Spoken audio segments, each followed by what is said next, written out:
Hello, everybody, and welcome to Magic at the Movies. My name is Joe, and I'm joined by I'm the host of the show. This is going very well so far, and I'm with me, and hopefully always for these podcasts is my co-host Robert. Hello. Say hello, Robert. Hi, everybody. This is going to be the show where we talk all things movies, TV shows, stuff from the past, stuff that's coming out present day. And we'll just jabber on about things that were interesting, things happening in our life today. Yeah. It's so we don't annoy everyone around us. Yes, well. we talk to each other. So exactly. So we have our own little. So we don't annoy everyone else around. Yes.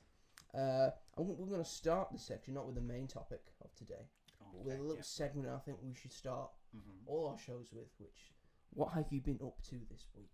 Oh, that's very good. Where we're going to talk about stuff that we have done, stuff that we have watched, stuff that we have been doing or plan to do, maybe in the future. So I'm going to send it off to you first, Robert. What have you been doing with your week this week? So this week, actually quite exciting things. So a couple of days ago, I went to see Across the Spider-Verse in concert in Manchester. So it was Across the Spider-Verse, not Into the Spider-Verse. Okay. I've seen Into the Spider-Verse in concert as well. So that was last year. So then they did the sequel, and it was just incredible. I met up with a friend from uni that I haven't seen for a while, and we just spent the day in Manchester. And then because we both share the same love for those films, so it was just an amazing experience. I can imagine. Yeah, I've never been to a concert performance of a film before, so they're quite rare. Yeah, I've seen a couple of my friends go to some. Yeah, and I think one went to an Inception one. That's pretty cool. That is a pretty cool one. Yeah, the music's amazing in that. Hans Zimmer, can't go wrong with Hans Zimmer, can you? Anything else? Do you want to talk about? What I've been watching. Yeah, what have you been watching? I have been addicted to Dance Moms. Which we talked about on the way here. Please, to anyone watching who doesn't know about this phenomenon, please explain Dance Moms. It's MOMS, not MUMS. American show. So basically, it's pretty simple. Is it? But it's kids that go to this dance school, but it's a very popular and well-established dance school in America called Abby Lee Dance Company. Abby Lee Miller is the leader of it, and if you've been on social media at all in the past couple of years, you'll know that she has become an absolute icon for shouting at children. An icon for shouting at children. Oh God! And about all the kids' moms, and when they get together for their daughters' dance classes and competitions, and they all just argue and scream at each other, and it is the best thing. I'm addicted. It sounds like one of the premier garbage TV that you could watch.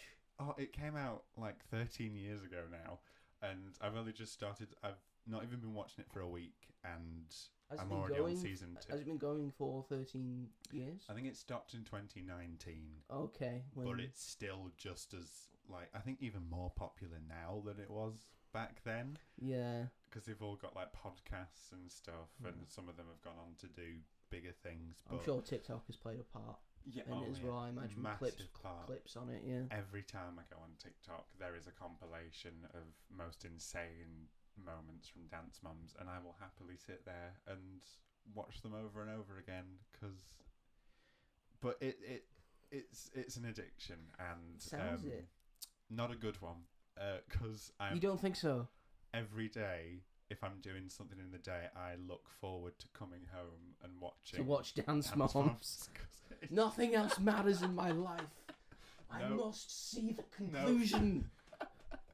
All the moms dance, they get all the children to dance for them. Will they do that? So I'm very sorry that this is my introduction to this podcast. No, you're just setting the tone. You're finding your demographic. You're broadening our horizons. All my Dance Moms fans out there. Well, hey, probably not very many, but, so yeah, that's me. How about you? What have you been up to bring it back to serious television watching. This week I've been watching the new Netflix show KAOS, starring the one and only Jeff Goldblum. Ta-da. Yeah. Whoever loves. Who doesn't love? Yeah, Who doesn't love Jeff Goldblum? I don't know a person that doesn't. I don't think. And if you don't know the premise of KAOS, it's basically a modern day looking at Greek mythology and the Greek gods. It's basically that pantheon just set in a modern time. It's a very cool concept. And just the idea that about prophecy and fates and all this certain things going to lead to chaos and all that, and Zeus is quite afraid of it. Yeah. Because he doesn't want to lose his power. Right, yeah. And there's a certain prophecy that he has. Not to spoil much, like he's got a certain prophecy. Because, spoiler alert, he used to be human. He used to be nothing, but then he killed his dad, didn't he? And then he took all his power. Yeah. So now all the gods have all their power and all that. And again, getting into the mythology of it, I'm not going to get us bogged down in the mythology of the Greek pantheon, because it takes a while. This is not a podcast about Greek mythology. Is it not? It's not Greek mythology and Dance Moms. It can't That's be. a real shame. Yeah. What an interwoven thing it would be, really. Oh my Dance God. Moms and Greeks. That would require a lot of and the film brain gets power. her to the Greek. We cap it off. Brilliant. Jonah Hill and Russell Brand, I think it was. Oh my gosh, yeah. Yeah, it's not aged well, that is I it. can just picture the poster, like, with the rock hands. And, oh, God. I think my dad has it on DVD. Probably does, yeah. I think everyone's dad's probably got that film. Yeah. Oh, yeah. Still holds up. Still holds up, this one. Yeah. Watch it every year. My favourite one. Russell Brand. Oh, funny, isn't he? Oh, no. Real funny.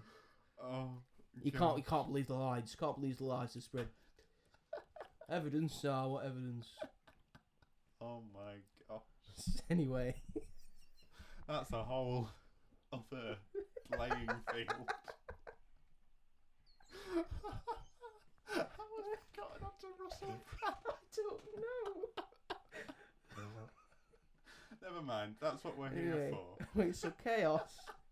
It's on Netflix Yep. now. 8 episodes. How far are you into it? I finished it. Oh, you finished I finished it? the entire thing. I Brilliant. was so sucked in. I'll probably do a reviewing it for the YouTube channel that this podcast will probably be on. Ooh. And hopefully on Spotify if I, figure out how that works. We'll figure it out. We'll figure it out. That's what it's for. So that's how I've been spending my week. Brilliant. Now we know. So, we thought the topic for today, it's episode 1 of Magic at the Movies. So, me and Robert decided to introduce ourselves to the audience. Yep. We would come up with a list of 10 of our favourite films. Yep. And we would read them out and just show our opinions of stuff, what we like, what we dislike, all that jazz. So you can get to know us more. Get to know us. Get to know us, us on a personal level. Yeah, exactly. Right, so think how we're going to do this. You're going to say your number 10. Yeah. I'm going to say my number 10. Okay. I'm going to say number 9, 8, 7, 7. That's a good system. Etc., etc. Yeah. Have you got your list ready? I do. It is in my head. It was very difficult to viewers. He's got nothing in his hands. He's doing it. He's doing this off by heart. So I have spent the last. I've got a list in front of me. I've spent the last got a week tab compiling. I gave him a week to come up with his 10 favourite films. Let's hope he's not disappointed. Well, okay, Robert, your number 10 film. Okay, so before we start, I'd just like to say, you'll get a very, very good idea of the person that I am from these. That's not what we're hoping for. Which is good, but it might not be everybody's cup of tea. But hey, not everyone's. That's what the film business is about. Exactly. Some things aren't everyone's cup of tea. Some people love The Room. Exactly. Despite it objectively being a terrible film. That was not what I thought you were going to use as an example. What a very terrible film. I should have said, the Star Wars prequel trilogy. Or the sequel trilogy. That's a good discussion for I don't know, any Uwe Boll film. Way. Okay, so my number 10, which is a lot different to the others, but Sunset Boulevard, Ooh. which is a lot different to sort of anything else that's on this list. But I've only seen it once, and it was sometime last year. Mm-hmm. But I just remember being just captivated by the whole thing. It does get you, doesn't it? Yeah, I was Like just an old-fashioned film noir. So very good. well done. And just about Norma Desmond and her struggle with, because it's all about the silent films turning into talkies and how her career is sort of derailed because of that, and it's all about just desire and the possession of things, this man coming into her life that she thinks can help her reignite her Hollywood success. Sorry. Disgusting. I did it in my hand. It's better than most people. But yeah, I was just obsessed with everything, just hooked the whole way through. And I've not seen many film noirs and, you know, classic films from the 50s, 40s, but it's just everything about that and how lavish everything is. And just Norma Desmond's journey alone, seeing her when she walks into the studio for the first time after so long, and the lights are on her, and she thinks that everybody's sort of there for her. Yeah, she gets caught up in it. Yeah, that's an incredible performance. So good. It's so good to watch. Melodrama at its highest point, but not melodrama in the sense where it's ridiculous. That it works so well, and that obviously that ending shot of her. I'm ready for my close up, Mr. Yes. And then, that's the lights. Yeah. So I could talk about Sunset Boulevard all day. So brilliant. What film noirs have you seen? Is that the only film noir you have seen? Brief Encounter. Brief Encounter's good, yeah. Love Brief Encounter. Watched that very recently. Double Indemnity? No, I haven't seen. Because on my list. Because I did that for on one of my courses for university. I can say that's a definite one to watch. Okay. I think I did it for Hollywood masculinity. Oh, so it's a good look at the masculinity of in like the 50s. What that goes through. There's a lot of like underlying things in Double Indemnity. I know we'll talk about Sunset Boulevard, but film noir. But it's just incredible film noir that goes like part and parcel with Sunset Boulevard. I feel that really makes me want to watch that. So that's my recommendation to you. That's a good recommendation. I've actually got the DVD. You could borrow it if you want, if you so wish. Very cheap. As long as you return it. Like a library. Yeah, you should see the collection. Oh yeah, I'm not. Like, I've been getting more into like classic films recently. So I watched Strangers on a Train. Yeah. Which I thought was incredible. I loved that so much. 38 Steps as well. So they're both Hitchcock. It's the 39 Steps, is it not?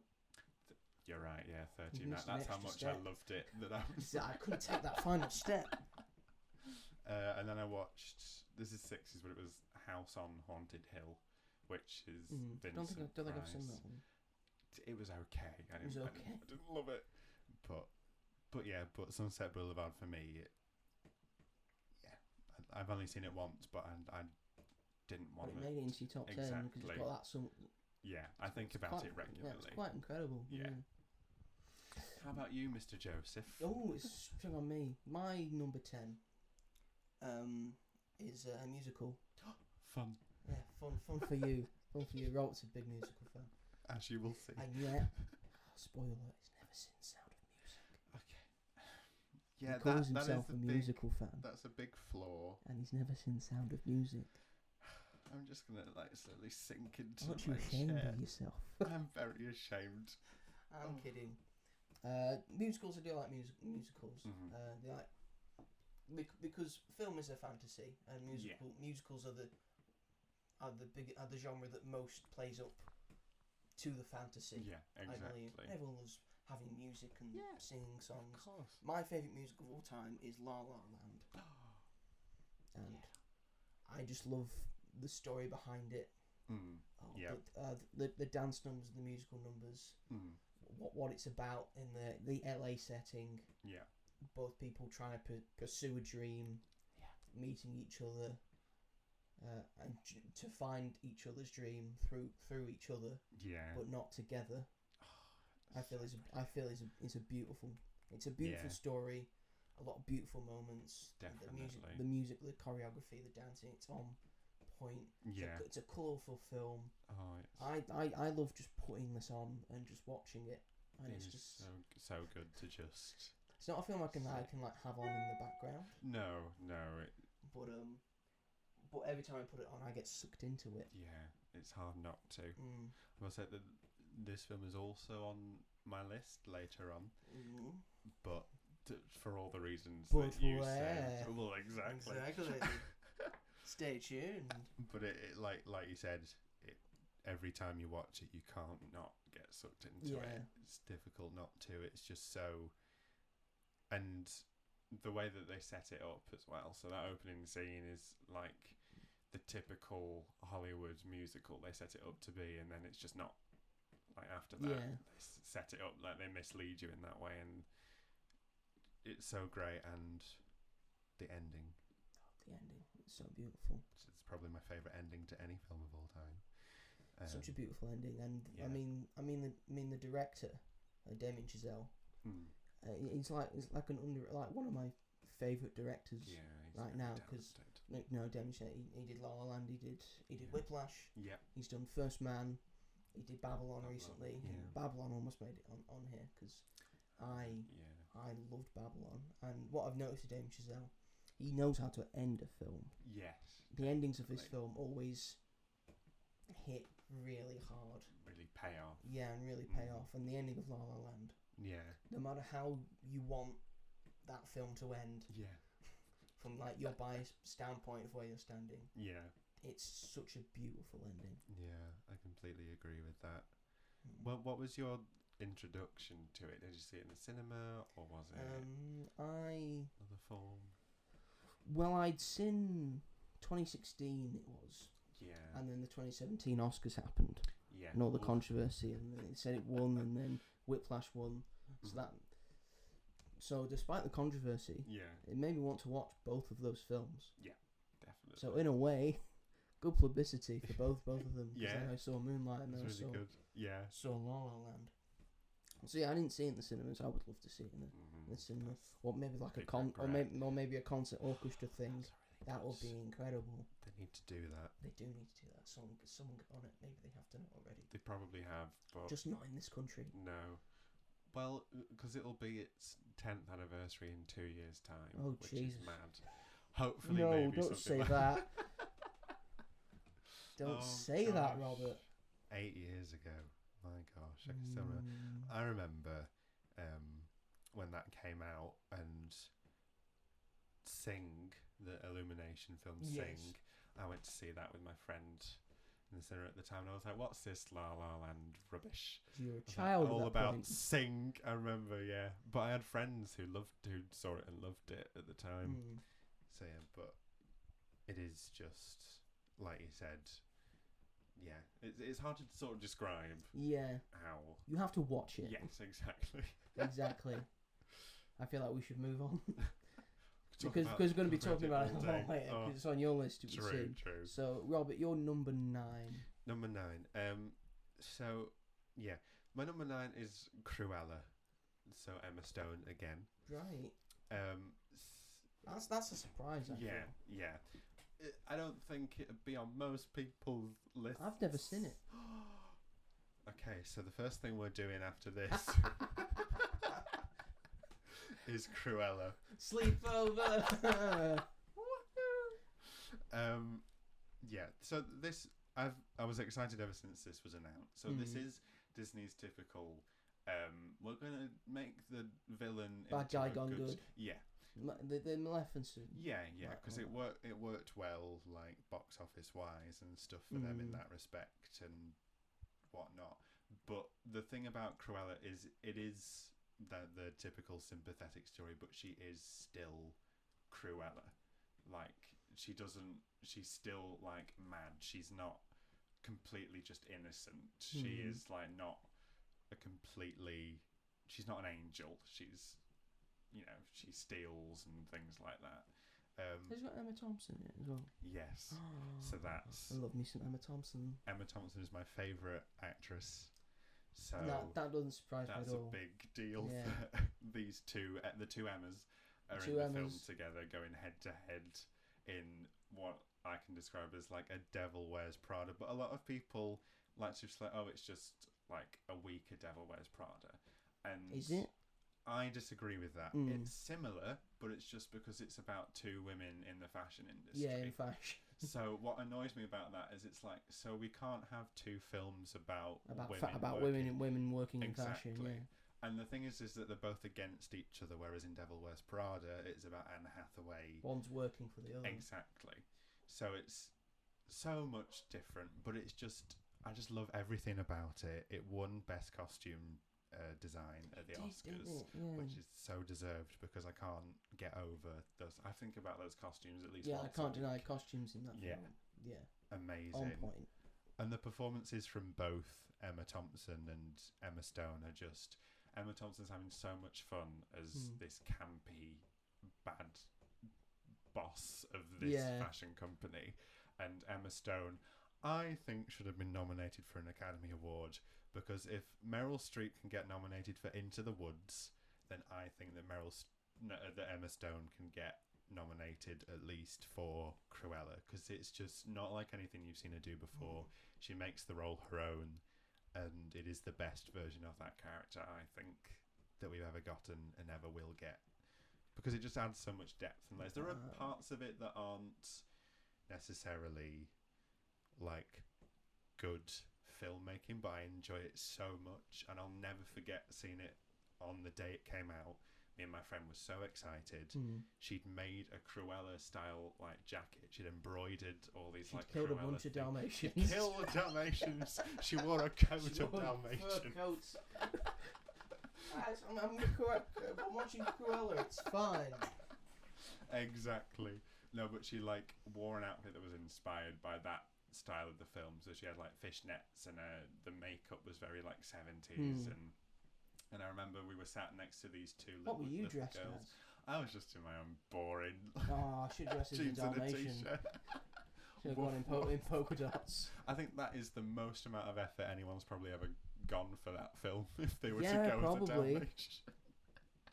But yeah, there were these two girls that were sat next to us, probably about like 9 or 10, and when the film finished, they said that was like the best film I've ever seen, and that meant a lot to me, just to hear that. To see these two women battle it out, you know, and then to be so impressed, you know, that films have come such a long way, and for the like key demographic to say that was a really good film. Good for the film. Yeah. I mean, Emma Thompson, Emma Stone, can't go wrong, can you? So good, and it's a bit darker as well. It's like it's rated 12. So naturally, big deal. And we also met someone that worked on the film. They were sat behind us, and they were waiting for the credits, and they pointed at their name, and they were like set assistant or something. So they were on set at the time when. So that just topped it off. It was like, so I'll always remember that. Takes a lot of people to make a film. Exactly, and we met one of the many people. I like to point out, even if we review a bad film, on this show, we're always appreciative. Of a lot of hard work's gone in to make it. Definitely, and a lot of people work very hard on their job. Yeah. So just be respectful. Just be respectful to people. It's not difficult. Yeah, it's not difficult to be respectful. I feel. No, if you didn't I feel it's more difficult to be disrespectful. Yeah, it is. You have to come up with witty lines. Yeah, exactly. Just have them off the bat. Yeah. And some people aren't that creative. I agree. Yeah. See. So yeah, that's my number 9. What is your number 9? We're sticking with Disney, but we're going to a subsidiary of Disney. Oh, okay. We're going to a little known place known as Pixar Animation Studios. Pixar? I don't think I've heard of that. Yeah, haven't. Studio. Oh, well, I'll explain to you. Are they the people that did Shrek? I mean, I love Pixar. There are so many films I could have picked for this. I'm currently trying to work on a video about Pixar. Oh, nice. So I've been rewatching a lot of Pixar films. I mean, I think I told you I watched like Up and Toy Story 3 in the same day. Oh, and I was just broken. Yeah. I was broken by the end of it. I cried so much. But my absolute favourite Pixar film of all time, and probably still is to this day, is The Incredibles. Brilliant. I grew up with The Incredibles. I absolutely adore it. It's right in my alleyway. Yeah. I've always been to superheroes. Yeah. And comic books and all that, and this is just taken right out of that. You can see the inspirations for it. It's clearly evident. Yeah. They're obviously big fans of the Fantastic Four.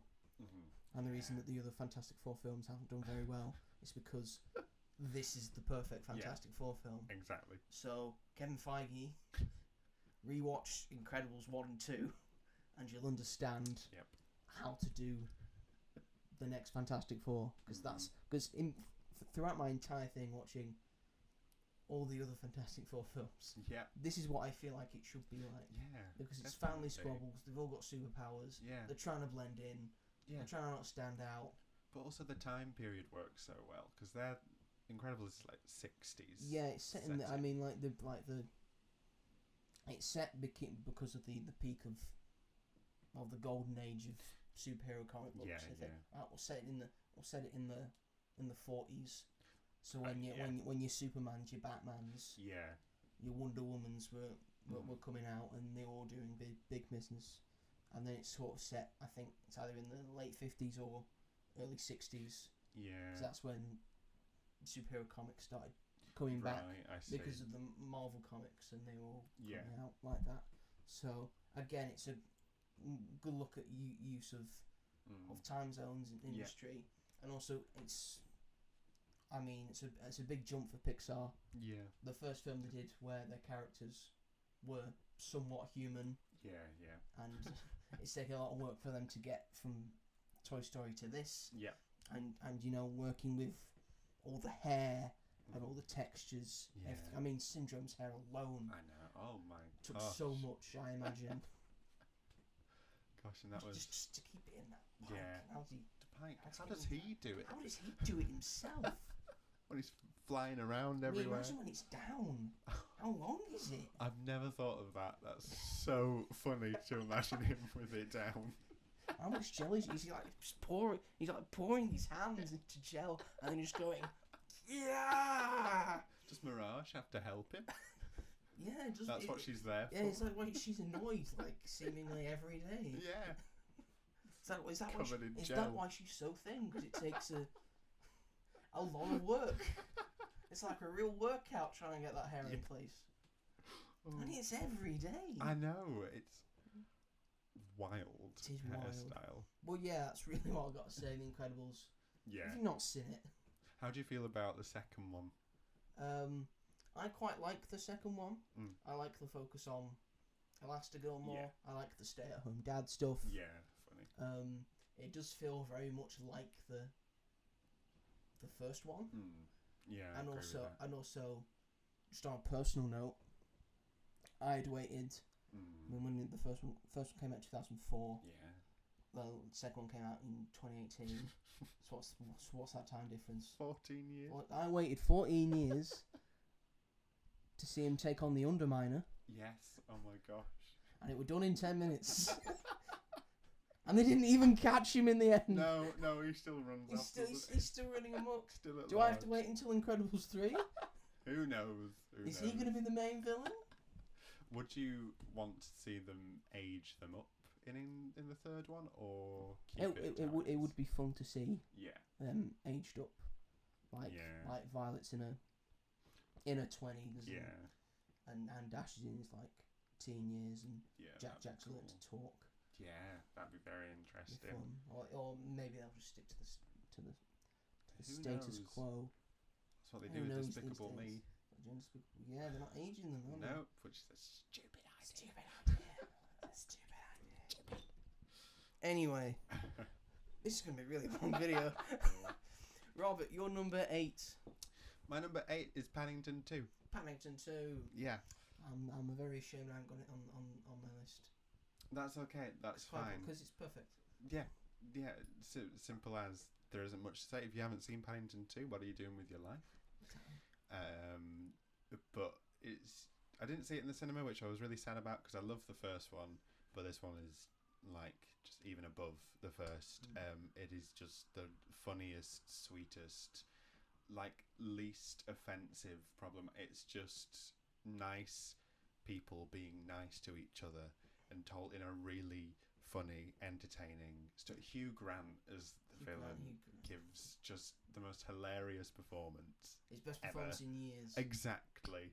And just Paddington himself and the sort of phenomenon that he's always been around, but you know, with this, there is a Paddington right next to us. That's my mum's old Paddington. Oh, it's very sweet. But yeah, it is the perfect film. I try and watch it at least every Christmas because it's not a Christmas film, but it's very it feels quite Christmassy. It's like a very together family film. Exactly. And Paddington in Peru is out in November. Which am not. I'm looking forward to it just because it's Paddington, but I don't think it's going to be as good. It's not going to be as good. No, Olivia Colman's in it. Again, you should have quit while you're ahead. Yeah, it's not the same director as well. It's not the same director. No.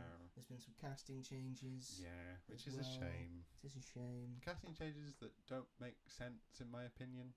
Like, so Sally Hawkins isn't returning as Mrs. Brown, which is a shame. Yeah. I think that what is she called? Someone that's replacing her. I can't remember her name, but she was in Mary Poppins Returns. I really like her, but I think she makes sense. Like they recast her well, but why isn't Sally Hawkins doing it? Is it because it's not the same director, but he's still producing it? And you'd think that she'd just want to do it anyway, unless there's scheduling conflicts or personal issues. We don't know. But if so, it's a shame. Just well, don't do delay it. Delay it a little bit. Yeah, I love it. It's a perfect film. It's brilliant. Again, there's very few films that I feel are perfect. Yeah. That film does not have a scrap of fat on it. No, exactly. And the ending always makes me cry. This isn't a list about perfect films. No, God, This is a list of our favourite films. Exactly. And these are our opinions. Yes. Our very specific opinions. I think a film that you enjoy is so much more than a film that is like perfectly constructed and yeah, because that's why I like to say I've got to when people say, well, what's the best film, what's your favourite film, well, I can give you two answers. I can give you what my favourite film is, or I can give you what I think is the greatest film of all time, because they're two different things. Definitely. So what 8 aren't we? 8, we're on number 8. Yeah.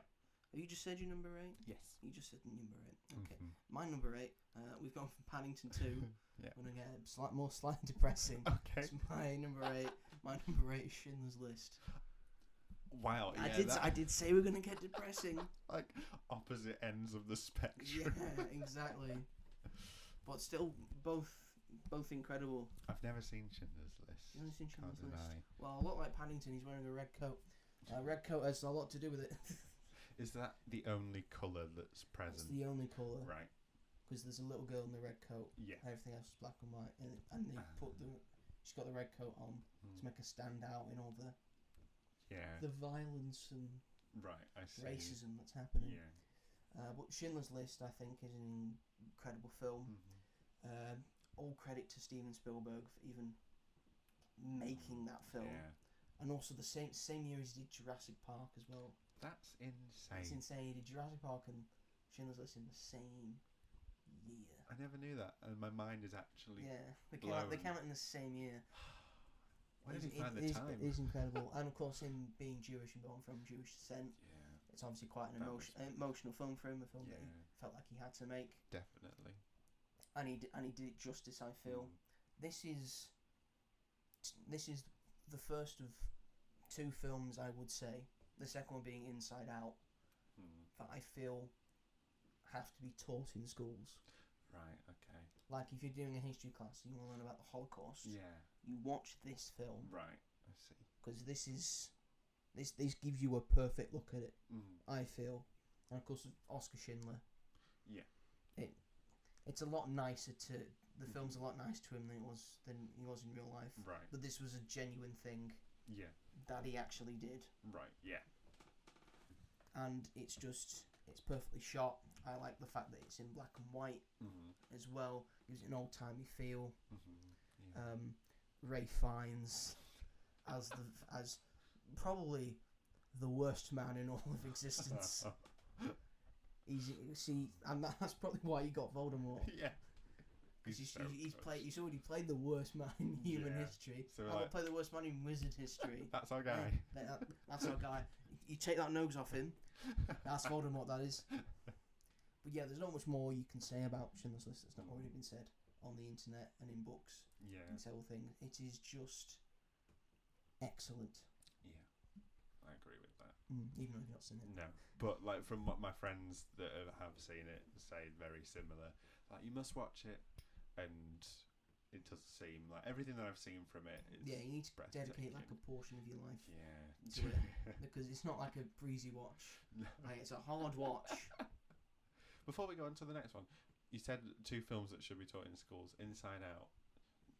Because I should be taught at a younger age as well. Right. Maybe in like a psychology class as well. Yeah, yeah. Because I feel that for Inside Out, the moral of that story is it's okay to be sad. Right. Okay. And kids need to know that it is okay to be sad. It's okay to have anger and disgust and fear and joy. You have to have all of these emotions on it, and you're going to go through bad times. Yeah. So I feel like that's an important film that you need to watch as well. Definitely. Yeah. And it's probably That's Pixar's best film.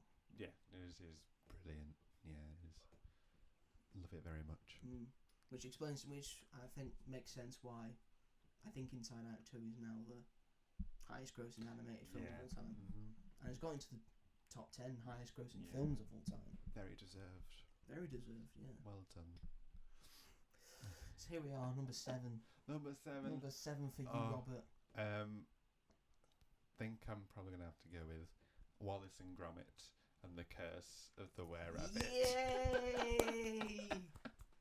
I love talking about Wallace and Gromit. It's, hard to put into words, but every time I watch this film, it's just very weird because it's so close to home, as we'll both know, because it's West Wallaby Street, it's in Wigan. Yeah, which is up north, which is where we are. Wallace supports Preston. Yeah. So the man who created it is from Preston. It's from Preston, Nick Park. Yeah. And I've grown up with all the films, the short films, which all of them to me are just, I love them all so much. Every single one. I think they're just as good as each other. And there's maybe like a lot of people don't think Matter of Love and Death is great. I think I love so Matter of Love and Death. It's so good. I really enjoy it. It's probably the one I laugh at the most. Oh, it's so funny. Paella Bakewell is... Oh, what a villain. She's so good. Oh, I love that. Second only to Feathers McGraw. Yeah, well, of course, that's the first one. But yeah, to make it into a feature film, like, I bet at the time when they announced it, I bet they had no idea how they were going to do it. I don't think anyone knew how they were going to stretch it into a feature-length film. Feature film made out of plasticine. Yeah, exactly. And it is, to me, it is just the funniest film probably like ever made. Just because it is so close to home and it's all the familiar accents and it's all northwest Lancashire.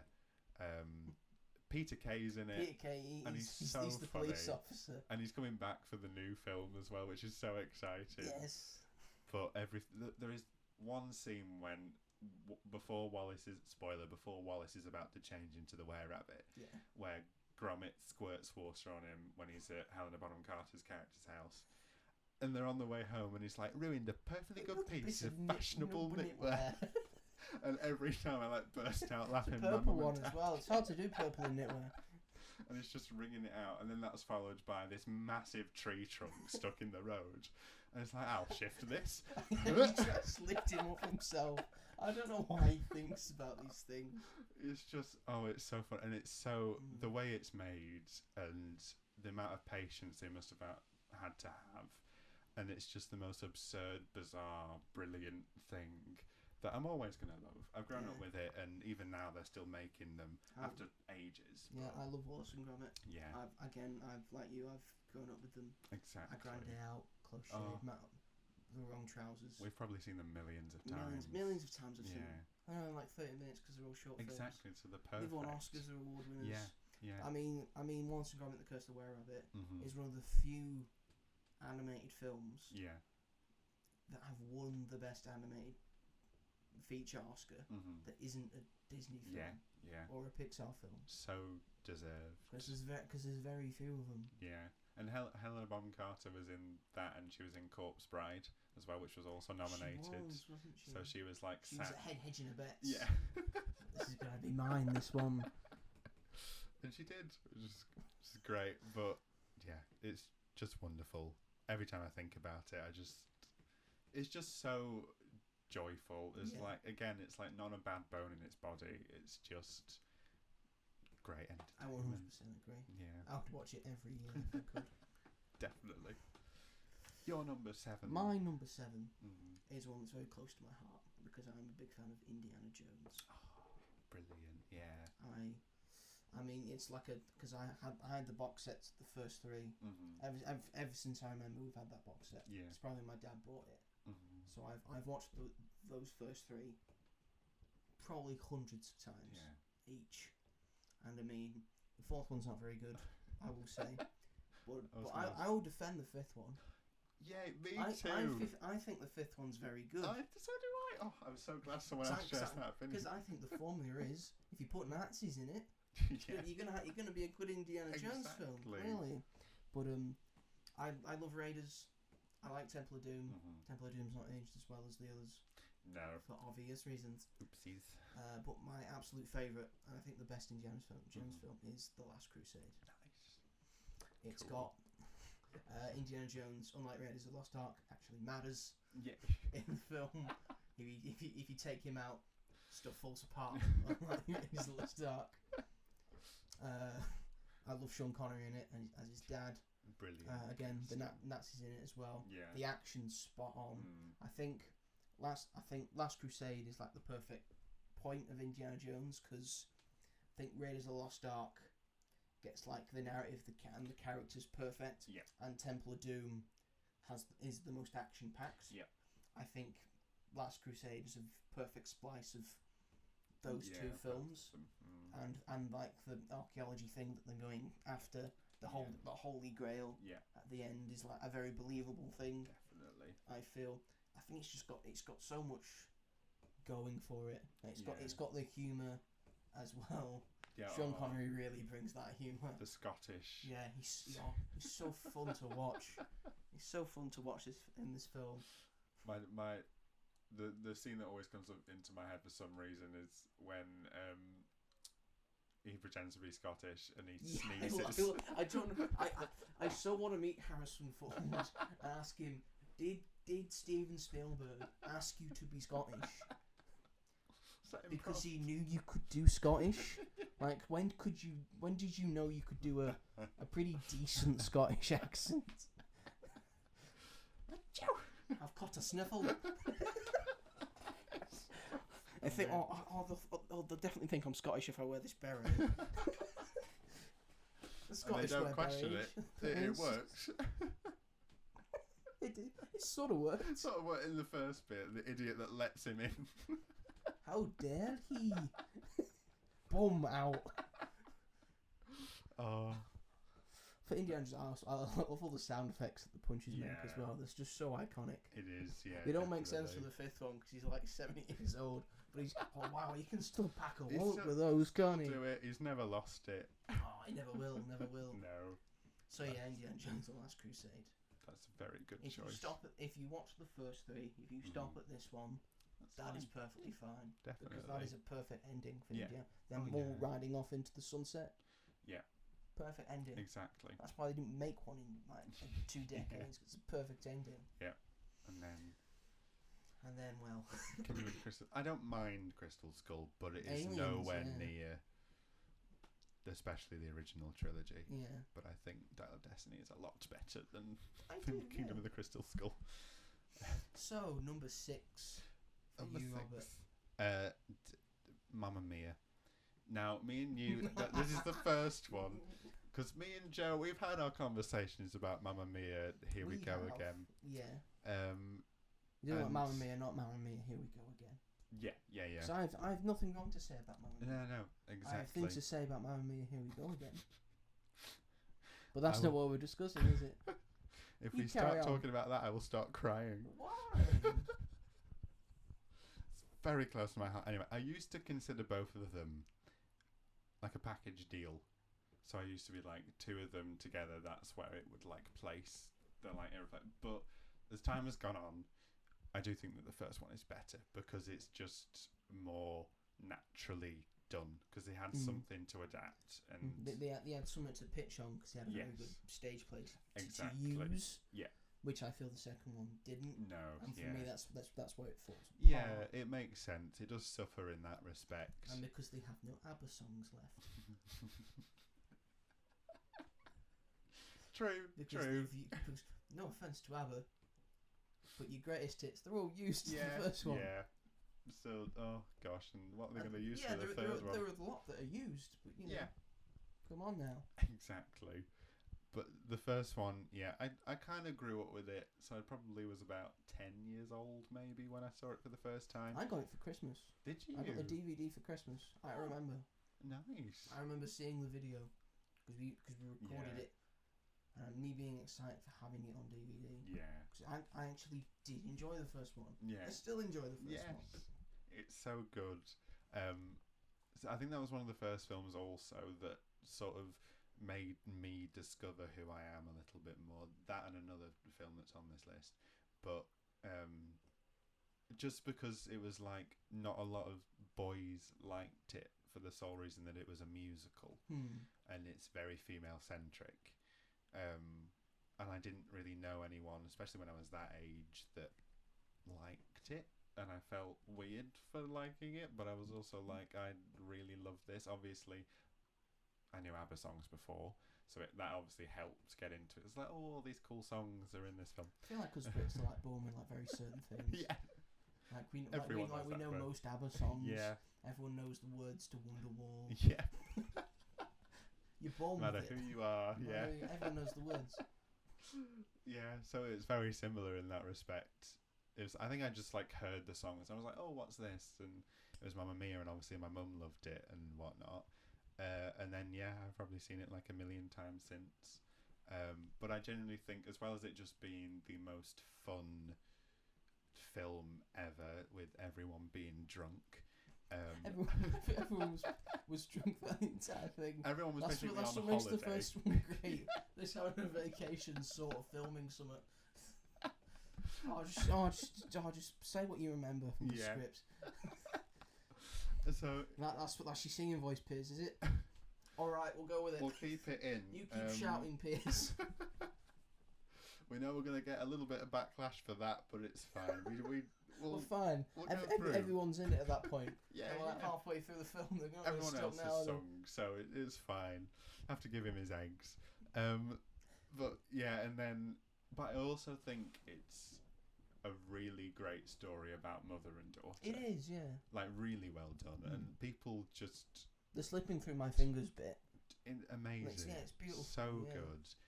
And a lot of people just sort of disregard, like, oh, Mamma Mia, it's it's ridiculous, it's stupid, and like just writing it off as if it's just that. But there is like proper thought into the story. It is a bit insane and weird, but that's sort of the point of it. And it's like not all films have to be taken that seriously. And some films are a bit of fun, exactly. And that's okay. Some people can't have fun, and you don't have to like it, but it's the people that just write it off as one thing when actually it's like a really lovely story about friendship and growing up and motherhood, and Donna's a wonderful character, and seeing her relationships with everybody, and building up a business from the ground, which you see a little bit more in the second one, only towards the end, but but that's, and then in the second one, that to me that's the best thing, is the mother-daughter element to that. There, I feel like the second one is quite emotional. With maybe not with Cher. With Cher, yeah. You love it because it's got Cher in it. Cher, who never mentions her daughter once. Never mentions her. Apart from at the end. She doesn't know. Why would Cher know? She's just there to sort of like hover while she sings Fernando. I don't know what this is. probably a guilty pleasure of mine. But I think Mamma Mia to me is, like, at first when I saw it, it was just a bit of fun, but as the years have gone by, it is, I think, like, just a beautiful film that is a brilliant piece of escapism for a lot of people. I can't deny that. Yeah. Is that your highest musical? Is there another one coming? There are two more coming. Beautiful. Ooh la la. Ooh la la. What about So you, your number Joseph? 6? Yes. My number 6 is The Dark Knight. Oh, brilliant. I What a good pick. love Batman. Yeah. I love Christopher Nolan. Mm-hmm. I love The Dark Knight. I'm. This was the first. I have a memory of this film. I didn't go to see it in cinemas because it was 2008. Why would I be seeing The Dark Knight in cinemas? Yeah. I was watching something else. I don't know. Rio or something like Probably Rio. I don't know. When When did Rio come out? I remember it was getting a Blu-ray player. Because remember, you got a Blu-ray player to play your Blu-ray discs in. Mm-hmm. Or you got a PS3. Yeah. I think we also had a PS3 as well. No, actually, I think it was the PS3. We were checking for the PS3 to see if it would play Blu-rays, right, and it does play Blu-rays. And because of that, my dad had bought The Dark Knight on Blu-ray. Yeah. And I still have that Blu-ray. Mm-hmm. And I just remember he just turned it on, and I just got sucked in by it. Because I mean, Heath Ledger's performance. I mean, what more needs to be said? It's perfect. I feel as the Joker, he brings something different to it. Yeah. It's not just like a clown that's just laughing at everything all the time. He's more psychological. Amazing. He's more tactical. I feel Arguably the best. he's arguably the version. best. That's why everyone I feel every other Joker performance is trying to sort of copy that.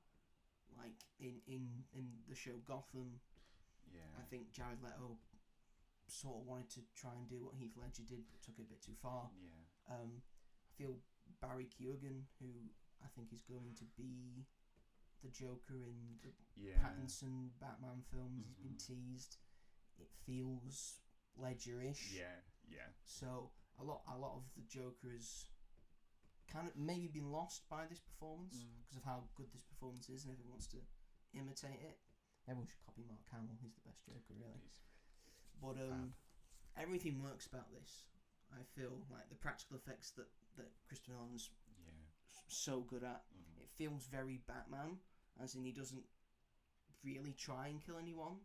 No. He actually tries to enforce his rule. Yeah. Sure, he kills someone at the end. No spoilers, but.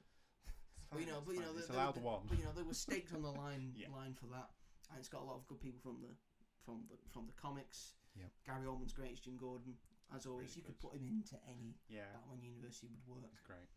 Two-Face is great in this, as really well.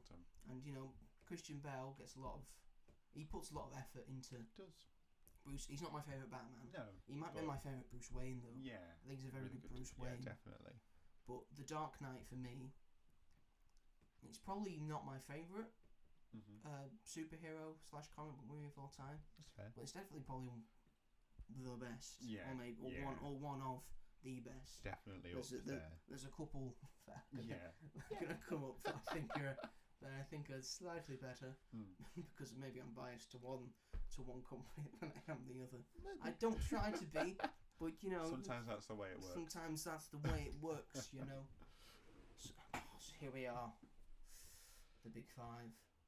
This is where the big boys play now. Halfway through, yeah. It's taken us this long.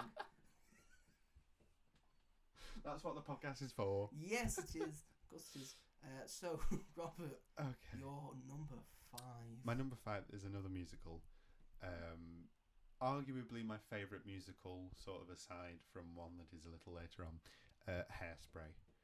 With yes, you've mentioned Hairspray. John Travolta and Zac Efron, Michelle Pfeiffer, Queen Latifah, Christopher Walken, Amanda Bynes, Brittany Snow, James Marsden. So this is probably the film That's a cast. That is perfectly cast in my opinion. I love this film so much, and I used to watch it just on repeat all the time when I was younger. And like Mamma Mia, it was a big sort of part of my life where I watched it and I was like, maybe I don't have to like boys things, maybe I can like other things as well. Maybe you can like other things. from there, Maybe I can spray this into my head. Why isn't it working? Oh no! What's coming out in clumps now? What's happened? What's going on? But yeah, so I watched it. I think it was on TV, like on ITV2 on a Sunday afternoon, like it always is. Like Shaun of the Dead. Yeah, exactly. Hot fuzz up all the time, every day. So, and then it just changed. I think it did change my life to a sort of degree, which may sound dramatic to some people, but some films have that effect. And I've seen... The film I'm going to mention next probably did the same thing. Yeah, well, that's why they're part of this list, is because they are significant points in our lives, some of them. But so I've seen the stage show 4 times since, because it's brilliant. Is it any different? There are different elements to it, because so it was an original film by John Waters in 1988. Then it was on Broadway in 2002, and then this is the film adaptation of the musical. But I think that it's better than the show. But there are things that can't go into the film that are in the show, because they're obviously very different things. But the soundtrack to this film, every song, in my opinion, is brilliant. All the performances, like I said, everyone's just perfectly cast. It's one that I come back to all the time. I watch with my mum all the time, with my friends all the time. I love it. I can't actually put into words how much I love this film, because I think it is the perfect, like, stage to screen musical adaptation. They couldn't have done a better job with it for what it is, and it just makes me very happy. It's just really good. I mean, that's your opinion. I may have the same opinion if I ever watch Hairspray. Never know. I would say stage to screen. I would say Chicago. Yeah, that's a good point. Is a very good adaptation of that. There's a reason why it won Best Picture. Well, again, I'll have to put Hairspray on the list. Films are so just want a really fun time. It's not too long. I think it's like an hour and 50 maybe, but it's like, yeah, it's not long these days, is it? No, these days. Gosh. No. If I get that run time when I'm going to the cinema nowadays, I'm like, it's under 2 hours. Thank God for that. Thank gravy. Oh God. I was sort of happy The Crow was under 2 hours. That was like 2.5. But then when I got to it, it's like, maybe it should have been. Maybe a little bit longer. Maybe I think you missed out. I think you missed some film. Yeah. And you put some unnecessary stuff at the start. There you go. Right, my number 5 is Star Wars Episode 5, The Empire Strikes Back. Yeah. We're going to have to be very tentative on this, because we know how the internet is, especially Star Wars fans on the internet. Even breathe. Oh God, the most tribalistic fan base in the world. Oh. It's the worst fan base. Yeah. I'm a part of the fan base. I'm a part of a lot of fan bases. I can tell you right now, that's the worst fan base in the world for Star Wars fans. Horrible. I think I have like a good tie to this from my childhood, because I remember longer back. I remember, like, the same with the Indiana Jones. We had a box set of the original trilogy, and we had a box set of the prequel trilogy. Yeah. I specifically remember being shown the original trilogy first. Right. Yeah. So that's probably down to my dad, because a lot of people my age are very much of the opinion that, because they grew up with the prequels, so they've got, nostalgia for the prequels, and they think the prequels are the best. Yeah. Nostalgia is blinding you. Only one of the prequels is good. Yeah. It's Revenge of the Sith. That's not. Just in case. Just in case anyone was wondering, it's Revenge of the Sith. But yeah, I'm very appreciative. Probably if my dad watched putting these on for me first. Definitely. Because they're the ones he remembers. Yeah. And will I get flack for this? I probably will, even though I don't think it's inaccurate. The original trilogy is the best trilogy. Yeah, I think that. Because it just objectively is. Yeah. The first two are excellent, and and Return of the Jedi is pretty good. Yeah. Yeah. I agree with that. Compared to a prequel trilogy that's, in my opinion, only got one good film, and a sequel trilogy which, in my opinion, has 2 good films. I won't say which ones. Well, I mean, there's one film out of those that's already got your head axed. The fact that 2 films from the fact that sequel 2 are there. trilogy. Even people are coming down on the first one as well. They think none of it's good. Yeah, exactly. Idiots. More hated than the prequels. But these yeah, I days. mean, The Empire Strikes Back. It gets put. It's like the first. It's like the OG, like dark and gritty sequel. Yeah. It does everything right. Takes people on, the people you know, brings them forward. Character wise, the fight choreography's better. Yep. Like if you remember the fight between Obi-Wan and Vader, and if you remember the fight between Luke and Vader, yep, it's a lot better. Yeah. I feel like a lot better. CGI is on point as well. Yeah. Yoda. I mean, Yoda. How do I not speak about Yoda? Yoda's great. Frank Oz as Yoda. Oh, trying to not sound anything like Miss Piggy, but getting damn close. Oh, I wish. Oh, I wish. Let's do a Star Wars Muppets. You've got both Disney. You can do something with this. You could do something with it. But I mean, it's The Empire Strikes Back. It gets onto like a bunch of top 10 greatest film of deservedly so. And deservedly so. Yeah. It does everything right. And the cold ending as well. Yeah. Like. I mean, some of the best films, the bad guys win. Yeah, exactly. I feel. Yeah. Like just leave things on a cliffhanger, and you want to see how it ends. Like, and back in the day, it's like 3 years. Yeah. 3 years between Star Wars films. Yeah, and now Disney's lost that. Yep. Pumping them out. Just pump them shows out. Pump them out. Put nowadays. shows out. And now everyone's going, I need to do films again. Yeah.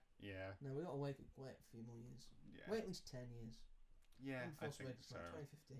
So it'll make a bigger impact. Definitely. I think that the next one's scheduled for 2026, so it might be alright. Mandalorian and Grogu, isn't it? Is that 2025 or 2026? Oh, I don't know actually. Because I was thinking about that, So the new the Jedi Order Rey one. Yeah, and then we've got James Mangold's prequel about the first Jedi. The Old Republic. Yeah. I want them to go back to the further back. Yeah. Further than the prequels. So I think there's There's more interesting stuff there. Yeah. I think you'll get more approval rating because it's just just lightsabers and blasters all the time. Yeah, exactly. There's loads of Sith, there's loads of Jedi. Yeah. Just go back to that. Yeah. Like the formation of like the Jedi Order and the Republic. Yeah. And all that jazz. I feel would make a better film. I agree with that. Yeah. So that's my number 5. I find that also interesting that people. So that you were shown the original trilogy first, and there are a lot of people that watch the prequels first. But I think I'd always start with the original trilogy, just because that's the order it was made. I feel I did this with my sister. Yeah. Because she eventually, because there was a time during COVID, where she was interested in the MCU. Right. And we just got Disney Plus, and she wanted to watch them. Yeah. Like. Beginning to where we got to, because she'd seen like Infinity War and was intrigued, so we watched them all together. Yeah, brought us closer. I feel. Oh, good. That's on a personal note. And then we got around to doing Star Wars. First, I had to watch the entire Twilight trilogy with her. I know, right? That's brilliant. Oh my goodness. So we got round to Star Wars, and I decided to do it 4, 5, 6. Yeah. 1, 2, 3. Yeah. 7, 8, 9. Yeah. I think I put Rogue One and Solo in there. Yeah. In between like 7, 8, and 9. Yeah. But I think for first watchers watching Star Wars, that's how. Yeah. You should do it. How they thought it up. It's the process in which they. I know it like goes back and forward, but it makes the most sense. Because they're creating the things and then they're alluding to things. I mean, there's a way that you can watch it, in which you watch 4, you watch 5, and then you watch 2 and 3. Right. Because in 5, you just do rather spoilers. and then you go back, and it's sort of like a flashback of a younger Anakin. That's interesting. 2 and 3. Yeah. And then you go to 6, and with the relationship between the two, between Luke and Vader, then it actually quite works. I've done it before. It does work a lot. And then you watch 7, 8, and 9. Just in any order. Just afterwards. Just at some point. afterwards. Well, that's really interesting. Right. Good order. Number 4. Number 4, Barbie. You said that real quick. Is that your actual answer? Yes. It's actually answer Barbie. For a bunch of reasons. Is this recency bias? Maybe you think? maybe a little bit. Maybe a little. But every time I think about taking it off my list, I can't do it. Because I saw it 5 times in the cinema.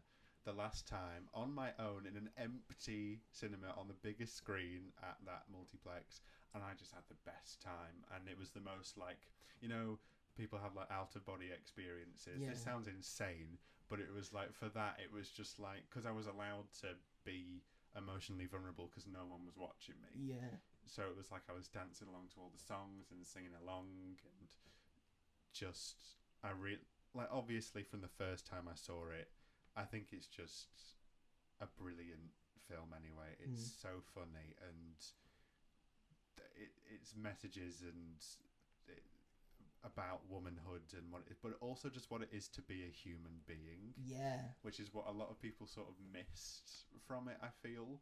Especially like, oh yeah, it's making fun of men and stuff. But it makes fun of both men and women. Yeah, there is so much more to that film. Exactly. And so much more that we would have ever anticipated. It's not just saying, and it's not just saying, men, you're doing everything wrong. No, it's saying, just women, you're doing these things wrong. Yeah. And men are feeling this way. Exactly. And women are feeling this way. Yeah. And these are the things that you need to do to not do this. Exactly. That's the thing.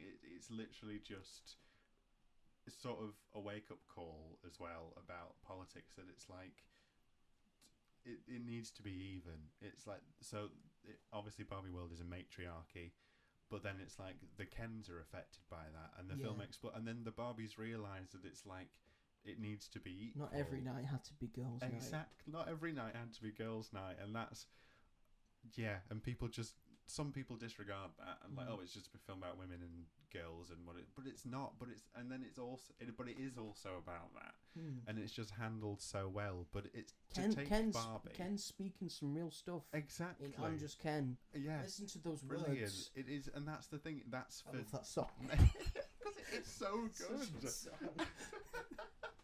And that's the thing. That is for the men that are watching that film, for them to be able to relate to. Yeah. And for a Barbie film to take on that and to pull it off really well, and that scene at the end where she doesn't want to be Barbie anymore, and then it shows the clips of the women, the production team that worked on the film, and it's from their own lives, and Billie Eilish's amazing song playing out in the background, and to just, especially for women in that moment, to just sort of relate to it and feel, and that is what life is, and life is beautiful, and you know, it's just, that's the thing. It's like, who'd have thought that we'd be having a conversation like that about a Barbie film? About a film about a plastic doll. Exactly. And so I mean, and that's why I give full props to Greta Gerwig. Yeah, amazing. She might be like one of the best directors. Yeah. Of our time. Who else could she's pull got that Little off? Women. She's got Lady Bird. Yeah. They're all exceptional. Yeah. Who else could pull that off? Who else could pull it off? I ask you. Exactly. Not Scorsese. No. He turned it into like a gangster thing. All the Kens go to the real world.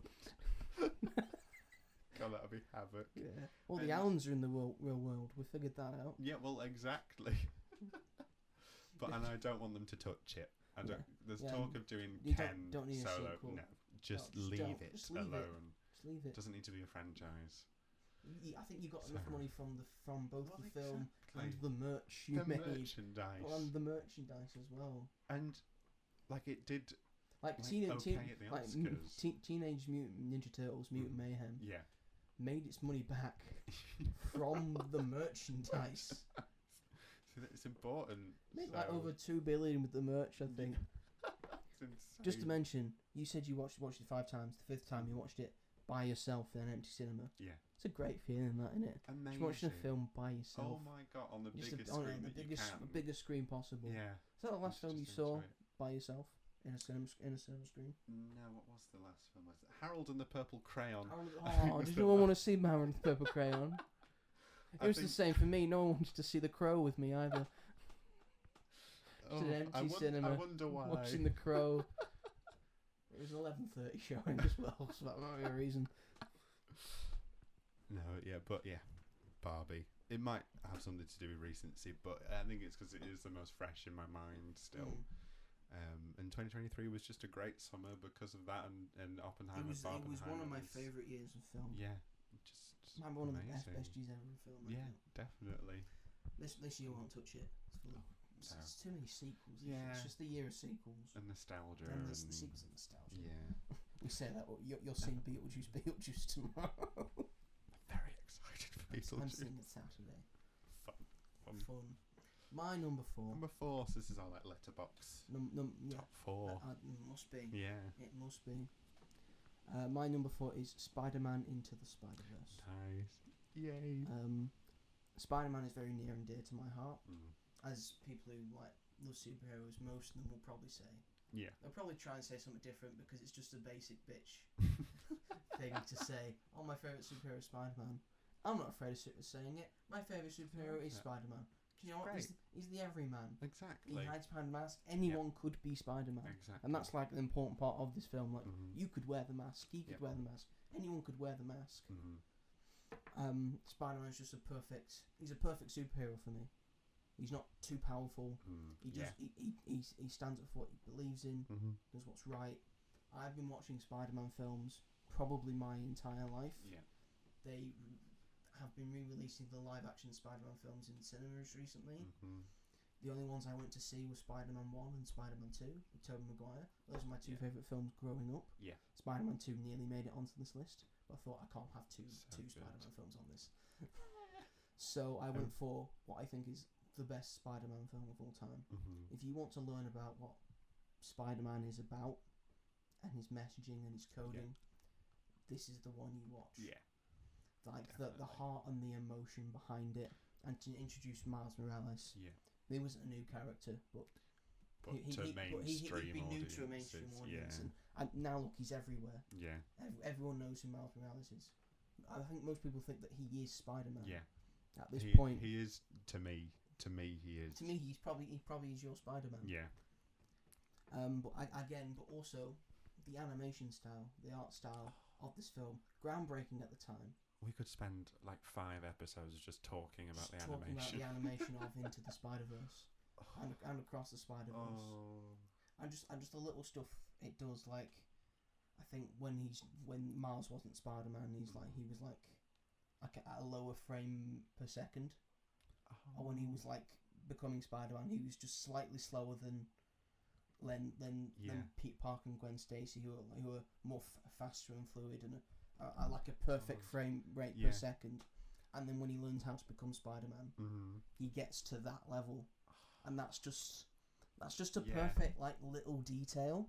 Going the extra mile. So I never knew that, and that is just so fascinating. And it's incredibly fascinating to me. So I love everything about this film. I absolutely adore it. I agree. Again, these top 4 films, probably top 5 films really, I will watch every single year. Yeah. Without fail. Yeah. And you're probably the same with your top 5 as well. Definitely. Yeah. So Spider-Man Into Spider-Verse. Yeah. That's a brilliant choice. It is, yeah. And because I can't even put that into words. It's just it is just everything. Move on to number 3 then. Number 3. Oh, this is the big boys. La La Land. So that's my number 3. Here we are again. Ta-da! So I won't go on too much about this because we have already talked about it. I put it 10, you put it 3. Yeah. Okay. So, but the main reason I did want to talk about it was because the first time I saw it, I didn't like it the first time. So I can't even remember how old I was. Which is understandable because a lot of people were like... Yeah. Because at that age, I didn't look at films the same way that I do now. And I remember being like, this is really sad, and this is not what I was in for. I remember liking the music, but that was like about it. And then I did watch it again, And I was like, You had that Danny DeVito okay. moment. Oh my god, I get it. And it's beautiful. Exactly. And then I've probably seen it maybe about 5 times now. But every time I just love it more and more and more, because I think there is always like something different that you see, or like something new that you sort of think about. And it is, like we were saying before, it sets it up to be the stereotypical Hollywood romance musical, and then it can just derail it's not that. Exactly. And that's what I love about it. Yeah, that's just catches like and like the trailers and stuff made it seem like that, and then just surprising the audience and swerving, not surveying, expectations. And that I love it when a trailer tricks you. Yeah. I think You it's get something into the different. film, you're like, what's happening? But it's like in a good way. Yeah, Borderlands made me think it was a good movie. Good trailer. And then the film happened, and then I can't believe we're talking about Borderlands in the same space of La La Land. You don't have to talk about that. You could have moved on. Never mind. And then that ending is just my favourite thing ever, because you expect them to get together, and they don't, and they would have been horrible together. And it is seeing her life. But because they were together, they realised their dream. Yeah. Like because of him, she got that audition. Exactly. Because of her, he renamed his thing. Yeah. Focused more on that. Yeah. Instead of going off to do that. Exactly. He didn't really want. Yeah, it's two human beings that spent a significant amount of time together, and both helped each other so much to become the people that they are. But ultimately, their dreams were beyond their relationship, and they both realised that. And when they see each other at the end, after that montage is played, and they just acknowledge each other, and it's basically just a thank you, because like he's doing what he wants to do, and she's now a star. And then that's how it ends, and it just like I'm getting chills thinking about it right now, because it's just so perfect and wonderful, and everything a film should be. I can only agree. We love La La Land. That's what. It's such a beautiful film. That's like the biggest thing to take away. Yeah, if you haven't watched it, what are you doing? Yeah, how are you listening? How to are this you podcast? listening to this? If you haven't seen La La, I'm sure it's on some sort of streaming it's on service. Prime, I think, right now. Oh, okay. Yeah, go ahead. Free shipping and get postage. Get some free shipping for 30 days. Watch La La Land while you're at it. Exactly. So yeah, that's my number 3. My number 3. Is actually the film that I think is the greatest of all time. Oh, okay. There are 2 films that I have more of a favouritism towards. Okay, but this one I think is the greatest film ever made. And it's The Shawshank Redemption. Yeah, love. Yeah. First time I watched this film, I thought it was great. Then I watched it again when I was a film student, and I thought that I can't find anything wrong with this. This is probably the most perfect film I have ever seen, and I still think that. I still think it's absolutely perfect film. Did it make any money at the box office? No, it did not. But as we all know, great films stand the test of time. It doesn't matter at the end of the day. Exactly. Does anyone remember if the first Star Wars won the Academy Award for Best Picture? Spoilers, it didn't. No. Something else won. No one knows what else won. Again, no one knows. And that's the point. Yeah. Everyone remembers what Star Wars is. Citizen Kane didn't win Best Picture. No, but still. But Citizen Kane is highly regarded as one of the greatest films of all time. This, Morgan Freeman is on point with this. This is probably his most, what's the word? Iconic. His most iconic role, I would say. He's most remembered. Yeah, that's for this role. Why he is really, and for good reason. Yeah. The story just works perfectly. It flows seamlessly. I've got an invoice from Apple. Hello.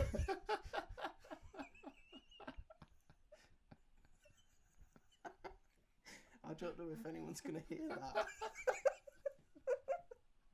But it's really loud. They'll know that it happened. They'll know if it happened they didn't now, know. yeah. No. But yeah, it just flows seamlessly. Yeah. And even though like the story's taking place over seemingly decades. I think so. Yeah. Well, because every 5 years, Morgan Freeman's character. Yeah. I don't know if it's 5 years or 10 years, but he has to go in and say, "Do you think you're ready to go back into society?" Like one of them. Yeah. And the speech he gives from the final one is iconic. Yes. I love it to bits. Yeah. And just a story about a relationship between two friends. Yeah. How it blossoms over decades. Just it's brought them. Their misfortune has brought them together, and they'd sort of become better people, and just off of their relationship with each other, and that's the fundamentals just a of what it's beautiful about. film. Yeah.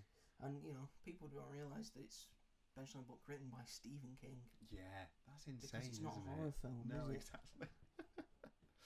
And that's what I enjoy about it as well. Yeah, that he's capable of writing He's things capable that of aren't writing horror. that. Yeah, and it's so good, and it's one of the most beloved films of all time. Yeah, so I both love it. Yeah. I think it's probably the greatest Yeah. film I have ever seen, or maybe ever will see. Yeah. There are a few that have come close. I would say it might change once I watch things several times more. Yeah. Regardless, there we are. Yeah. No, that's a very good pick. Thank you. It's somewhere in my top list somewhere. Top list. It's in your top 100. It's in there. Oh gosh, can you imagine if we were doing Oh, it's somewhere. It's never ending. somewhere in top there. 100. Oh my gosh. So what are we on? We are number on. 2? We are on number 2. Okay. And it is your turn, Robert.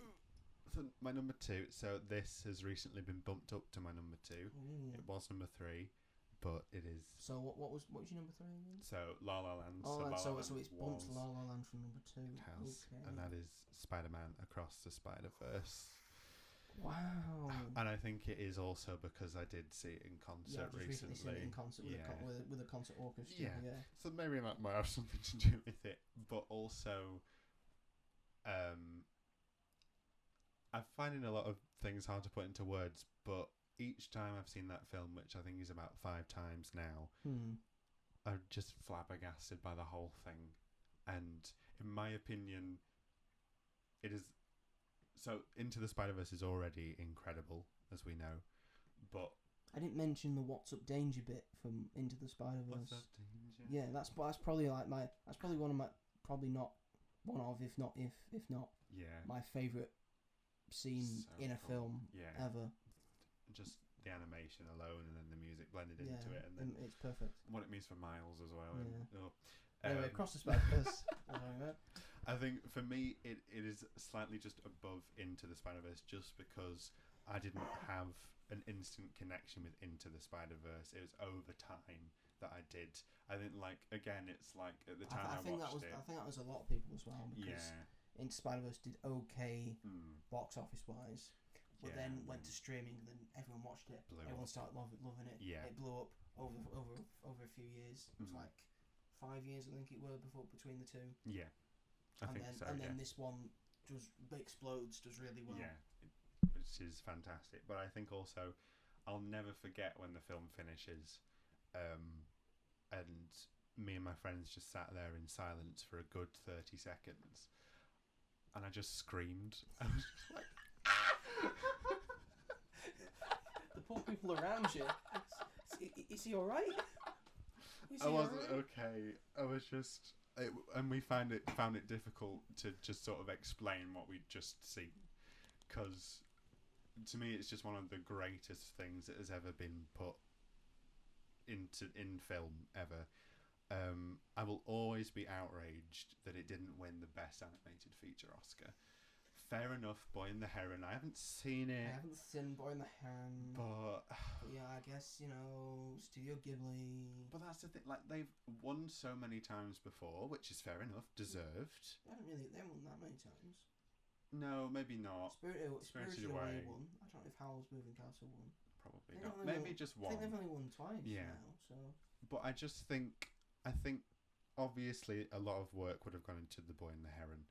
I know a lot of people that love it, that have seen it, and I know that I'd probably like it. But I just think the animation alone in Across the Spider-Verse, just it's a Herculean effort. How is that even possible? They crunched them though, so yeah, that's which isn't good. No, oh gosh, please take your time with Beyond. Mutant Mayhem anyway.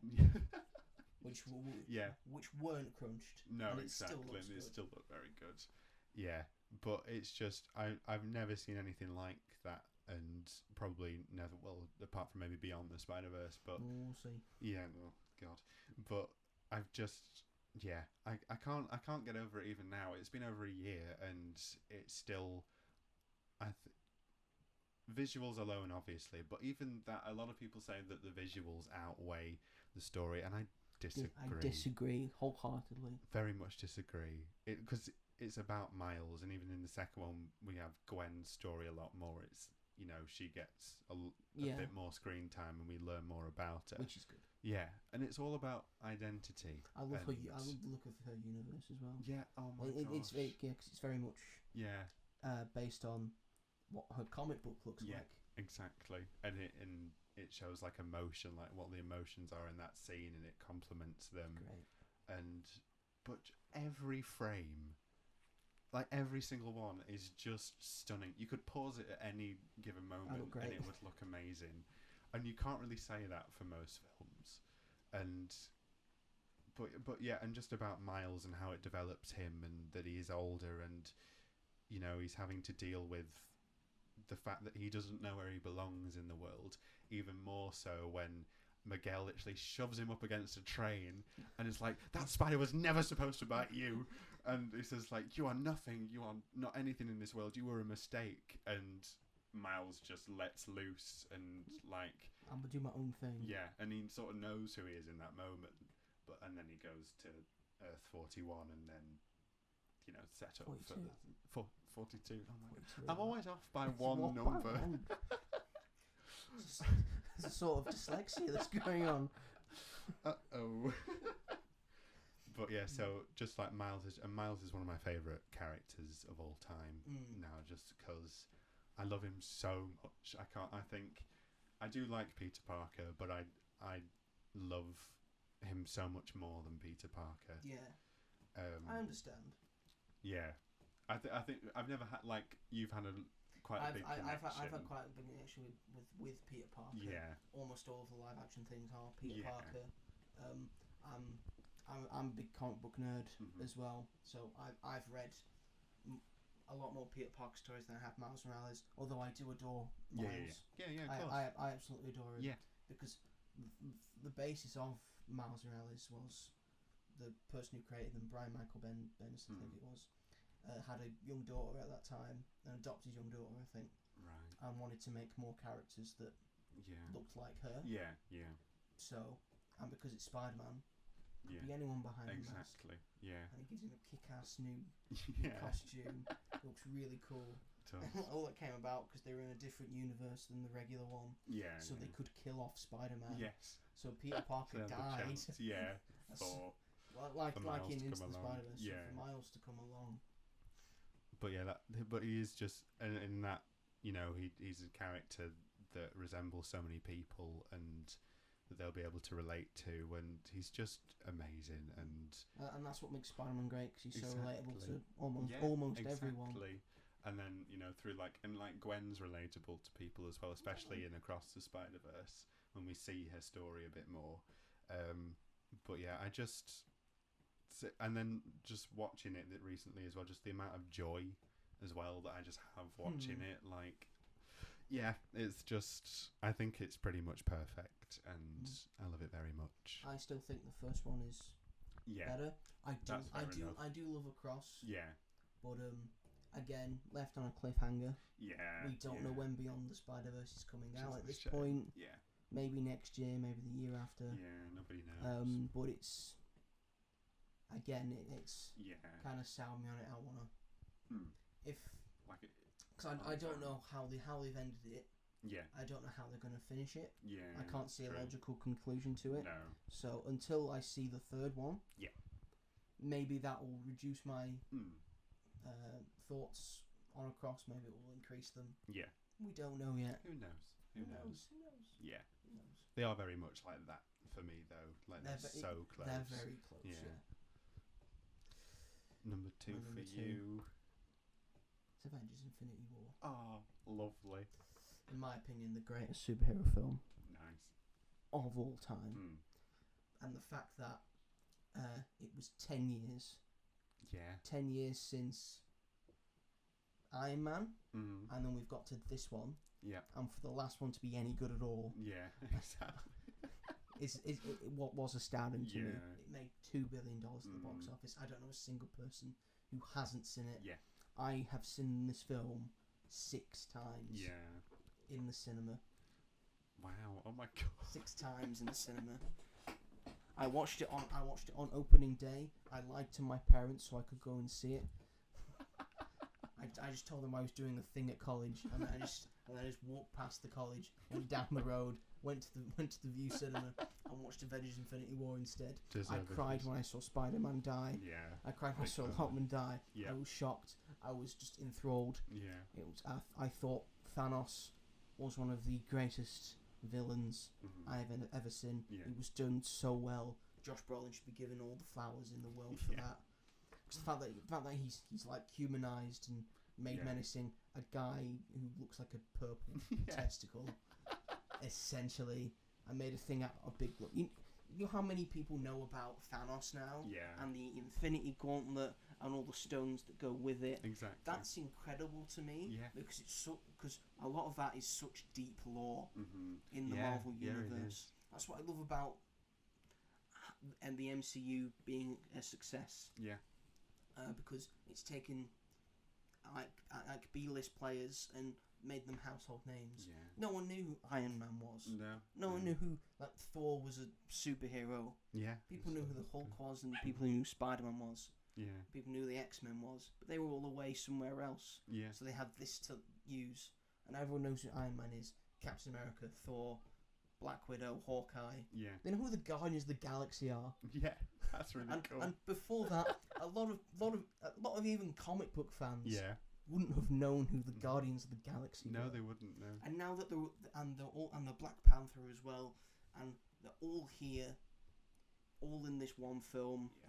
And it's just an epic of epic proportions. Everything works about it. Yeah. And the bad guy wins at the end, of course, and that leads to something else. The But coldest of endings. But it's not like a cliffhanger conclusion. Yeah. It's sort of like you could end on this one, And then. like you could finish it. Yeah. Oh my. Can you imagine? Could you imagine? Could you imagine just him just smiling off into the distance? Oh god! I remember when that finished, and my friend turned to me and said, "And then Thanos went to Butlins." When the lights went out. But yeah, I saw this the first time I saw it by myself, Yeah. and the second time I saw it with 2 of my friends who haven't seen it.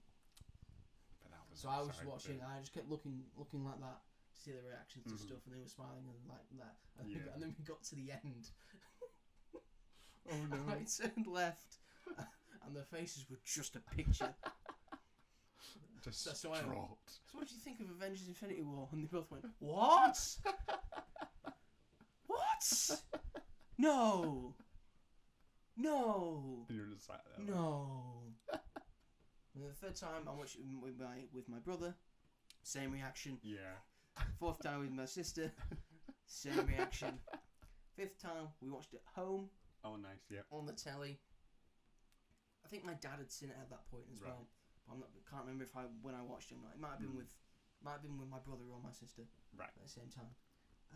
But it was the first time that my mum had seen it,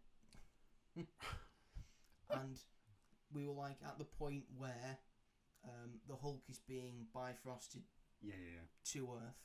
You're seeing that, and I can remember so distinctly what she said at that point. She said, "I don't really know why do we have to watch this? These superhero movies, they're all the same. All the good guys are going to win in the end." Oh. I remember, because my brother and my sister were there as well. I remember me locking eyes with both of them. I was going, "Oh, she's in for a ride of her life." And then just go, oh my god! Oh my god! What do you mean? Half of them are dead. Half of them are What's dead. going on? What's going on? So, for how good the film is, how good it's made me feel as a comic book fan, definitely, and the dedication that I've put into it, and the memories that I have surrounding it, it's number 2. So good, I got second place. Which is still very good about it, but there's one that I have more nostalgia for. That's fair And enough. I've seen too many times, some would say. No, but that's it's so because it is like a celebration of the last 10 years and one that's so well earned, and also it's mad because that, like, we're not that far away.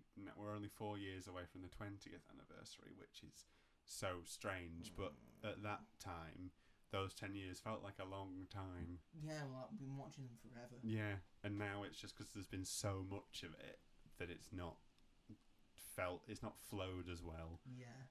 It's just gone far too fast. Not doing like 2 or 3 films a year. Yeah. It's like we're doing like 2 films and like 4 TV shows. Oh, they've slowed down now. They have. And what I like about Marvel Studios and Kevin Feige, they do sort of listen to the fans, and they listen to the contrivances that I think you do. What we say, I think we're doing too many shows. You need more films. You need to have, I think, more focus on films, but less films in 1 year. Yeah. And they've sort of gone, oh, all right, we're going to do like maybe 1 show a year, maybe 2 films a year, maybe 1 film a year. I mean, we've only got, from Marvel Studios, only 1 film this year. We've got Deadpool and Wolverine. Less said about Madam Web and Kraven the Hunter, the better. That's Sony. They don't. In the ground. They don't know what they're doing. Somewhere, so. No, I don't know why they're allowed to carry on with that, but whatever. And then we have Agatha All Along. That's coming out this September. Very excited for that. I'm quietly. It might be all right. That, I just think it's going to be all right. Hopefully. I just can't wait for Daredevil next year. Yeah, that'll be good. Hopefully that'll be good. That's my favourite show of all time, Daredevil. Oh, I see. So that's got big boots to fill. It's got big boots to fill for me. If it's just a continuation of that, fine with it. It seems like it might be that, It should be. I don't know why they'd change it. Anyway, Robert. Oh, gosh. We are here at last. Oh, no. We're at the number 1 spot. Oh. So, would you kindly tell our audience what your number 1 favourite film of all time is? Oh, I think I might get slaughtered for this. Oh, dear. Because I'm kind of going to cheat a little bit. What do you mean? What do you mean, Robert? I would say that my favourite film is Harry Potter and the Deathly Hallows Part 2. But this top 10 list... I'll stop you there. I'm going to say no. because he was going to say, and you all know what he was going to say. He's going to say, I like this one specifically, but I'm just going to say the entire Harry Potter trilogy. I'm sorry, there's like 8 tuple. I'm going to say the entire Harry Potter series, but that would also mean including Fantastic Beasts. And I would include You would that include as Fantastic well. Beasts, And that's, would you? I think that's the thing that people would have probably clicked off by now. So I apologise. If you're still here, thank you so much. Time, so I'm saying, how long? Okay, so this list would have been realistically, it would have been all the Harry Potter films, including Fantastic Beasts, but that would be boring for me to just sit here and go this one, this one. For me as well. So I don't count it as that because it's more interesting to have other favourites. But I would say that my favourite is Deathly Hallows Part 2. Mm-hmm. But the whole franchise, and yes, including Fantastic Beasts, I know I'm an awful human being because they're not... I like the first one. I'm glad that you do because there's they very few people of that sequels. last time. Yeah. I know, but... So here's the thing. Fantastic I Beasts just and love the Crimes being of in the Gay world. Wizard That's why. That's what he is. He's Gay Wizard Hitler. Gay Wizard Hitler. He is. But that's the thing. How I Hitler always feels think... about that. Who knows? But even when so the last 2 Fantastic Beasts films, which I don't really know anyone that likes them. They didn't do in well, the last one. which is I fair just enough. wasn't bothered. See, that's the thing. I didn't care. That's the thing. People don't care, and that's fair enough. I'd understand why you wouldn't care because it is so different. But I just love being in this world, and to me, Fantastic Beasts was I never got to experience the hype for the Harry Potter films because I got into Harry Potter when the last film came out, so I was never there for the hype. But then Fantastic Beasts came out, and I was there for it, and that was my sort of thing. And even with Crimes of Grindelwald and Secrets of Dumbledore, like I was there to, not the same impact as the Harry Potter films had, especially with the last two, but I was there to enjoy them and experience them. And even now, I've seen the Fantastic Beasts films so many times, and each time I'm like, am I gonna like this a little less because it isn't critically acclaimed and a lot of people don't like it. But I literally watched the third one a couple of days ago because it was on TV. And I'm like, I still absolutely love it. And it's just because of the characters, the world. I want to know as much new information as I can. That's and I fair know enough. they're not technically like good films. They are sort of all over the place. There are many plots. There are many new characters that people don't care about. I get that. But I care about them. There's a lot of controversial people in them. There's a lot of controversial people in them. But I care about But I care about the controversial people. Not the controversial people, Mm. but just looking at it as like a film and in the universe and the characters. That's what I care about. I enjoy the Harry Potter films more because they are better constructed. Well, it's Yeah. Harry Potter films at the end of the Exactly. day. I'm fine with you Yeah. putting them together, but then again, I could have said the first phase 1 to 3 for the MCU. But I just picked Infinity War. So I've got standards. But yeah, I love the Harry Potter films. They're normally on around Christmas time on ITV, which is perfect. and we normally try and watch them. Yeah. My favourite's Half Blood Prince. That's one that I've learned to appreciate. I love the film. Time. I think they feel more like people in school. Yeah. I think is what I like about it because that they're all makes sense. dating and they're all like feuding. Yeah. They've all got I in like jokes with that each other. stuff, It's yeah. nothing now as well, which I kind of like, and the deeper things behind it as well. I think that's like the best Dumbledore performance. Yeah. I feel. Definitely. And of course, I'm of an age where the films had come out Mm-hmm. by the time I had grown to watch them, Yeah. but I hadn't seen them yet. I'm one of the few people that exist these days that I can say Yeah. that they have read the books Right. before they watched the films. Okay. Right. Yeah. So I still have somewhere. They're not in the house. I don't know where they are. I might be in a storage place somewhere. I'm still always looking for them. But I've got like the original Wow. like books for Yeah. like with the original art on them Oh my. and Yeah. and proper. all as well of all 7. Yeah. That's I think really and cool. I think I've got which ones are in hardback. Oh, that's I've a got big I've got deal. Order of the Phoenix and Half Oh Blood my Prince in gosh. hardback. The Bible for fantasy, in Yeah. my opinion. Which is why I'm so down on Order of the Phoenix as well. Because how do you turn the longest book into the into the shortest film? Like, how much did you get rid of? It's been a while since I've read it, I think there is quite a lot. Yeah, Deathly Hallows Part 2. Yeah. Fitting end. So it is because I grew up with it and it meant so much to me when I was growing up. It was my escape. That's the world I'd go into if I was ever feeling upset. And it's still the same today. Like with Fantastic Beasts, it's the world that I go into. Have you been to Universal Studios? No, I've been to the one in London, The Making of Harry Making Potter, of Harry it's great, Potter, yeah. and I cried when I saw Hogwarts. We went the first year Oh, where there was wow. nothing there. No, they had all like the main stuff. Yeah. But then like the year later, like they added Yeah. the Hogwarts Express. Oh, they've added Gringotts now. Oh, you've added the Forbidden Forest. Yeah. Oh, we went too early. You've added all this Must stuff have been cool now. to be there at the beginning, like when it was new and It opening. was, yeah. And everyone was talking I about got some it. Bertie Bott's every flavour beans. And I yeah. instantly regretted it. Yeah, because they're not nice. I got my first one was earwax. Oh, delicious. Delicious, How lovely. right? Yeah.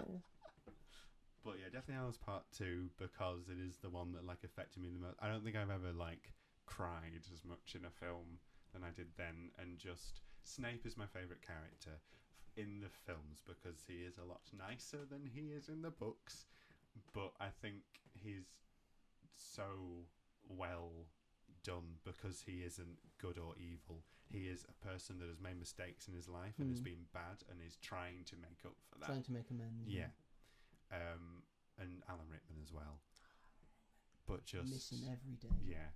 It's just I think the emotion is that I don't feel that emotionally connected to a film compared to others. Like, I care about all the characters, the good characters that die. Obviously, like the bad characters. Who cares about Lavender Brown? Screw her. I'm glad she got killed by that werewolf. Oh God. My favourite character is Dobby, so the most emotional one for me is definitely Alice Pop. Of course. And especially when I read it as well, it wasn't fun. No, and also because that it takes longer to read it than it is to watch it play out. And he's in the books more. Yeah. So you grow even more of an attachment for him. Oh, that is very sad. Yeah, it is. But I'm still saying you're not allowed one film. You're not allowed the entire series. That's fine. Deathly Hallows Part 2. That's so my final answer. Part 2 is Robert's favourite film of all time. There we go. There we go. So you're number one. My number one film. Here we go. So is Beats Infinity War. Yeah, Beats Infinity War. It's my childhood favourite film. Okay. I watch this at least every year, maybe 2 times a year. Fair enough. And when I was younger, watched it all the time. Yeah. I have watched this probably nearly 1,000 times.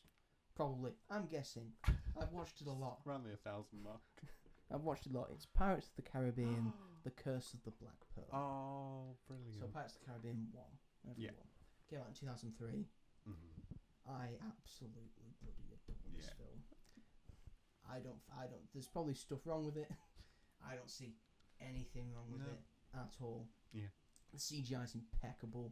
Everything looked great. Yeah. Who doesn't love pirates gallivanting around? Exactly. Especially these pirates. Yeah. Fun pirates. Exactly. I mean, Jeffrey Rush. Jeffrey Rush is Captain Barbossa. He's probably my favourite villain. I know I said it about Thanos, but he's just so good. Jack Sparrow is my goat. I find him so fun. Yeah, he is. He's fantastic. And you know, the sword battles that they have. Yeah. And the ship battles that they have, I find endlessly entertaining. All the characters like have stuff about them. Yeah. Like I love Jack Sparrow, making sense. I love Gibbs. Mr. Gibbs is a great side character. I love Pintel and Rigetti in it, who are like the one's bald and fat, and the other's like really thin.